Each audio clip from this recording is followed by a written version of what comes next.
l'effet domino. Lisons un passage dans l'évangile de Jean, au chapitre 4, versets 28 à 30, un passage magnifique où il est question de cette femme qui a rencontré Jésus. La Bible dit, « Alors la femme, ayant laissé sa cruche, s'en alla dans la ville et dit aux gens, « Venez voir un homme qui m'a dit tout ce que j'ai fait. Ne serait-ce point le Christ ?» Ils sortirent de la ville et ils vinrent vers lui. Amen. Amen. À la base de mon salut, il y a l'apôtre Pierre qui a prêché à la Pentecôte, entraînant la conversion de 3000 personnes.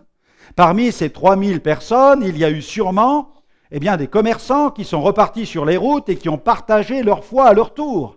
Leur témoignage s'est répandu au cours des siècles et il est parvenu jusque dans une petite église des Ardennes, dans le nord de la France, où je me suis personnellement converti, ainsi que mes parents.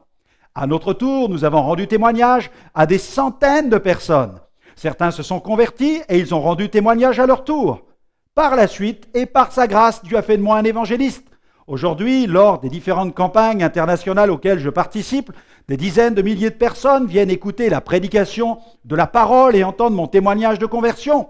Des milliers s'avancent pour recevoir Jésus, rentrent chez eux et rendent témoignage à leur tour aux membres de leur famille. Il est urgent de témoigner pour le salut de nos proches et de nos relations. C'est bien plus qu'une question de vie ou de mort, c'est une question de vie ou de mort spirituelle. Il est question aussi d'annoncer cette parole. Chaque chrétien est le fruit d'un témoignage personnel. L'évangile ne se transmet pas par la culture. Le salut ne se reçoit pas par procuration. Il n'est pas un héritage familial. Ainsi, une femme ne peut sauver son mari, ni un mari sa femme, ni des parents leurs enfants. Beaucoup de croyants témoignent peu, car ils pensent n'avoir pas grand-chose à dire. Ils regrettent presque de ne pas avoir été drogués ou délinquants avant de connaître le Seigneur.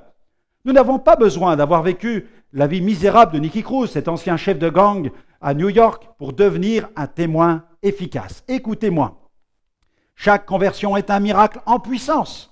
N'est-ce pas miraculeux d'être passé par la nouvelle naissance, des ténèbres à la lumière, de Satan à Dieu, de la mort à la vie? N'est-ce pas sensationnel? N'est-ce pas extraordinaire? Quel témoignage que votre témoignage! Alors il y a une décision à prendre pour vous aujourd'hui. Ne vous taisez pas et partagez à votre entourage ce que Dieu a fait dans votre vie. Prêchez la parole en toute occasion, favorable ou non. Le Seigneur saura faire germer cette semence au temps convenable.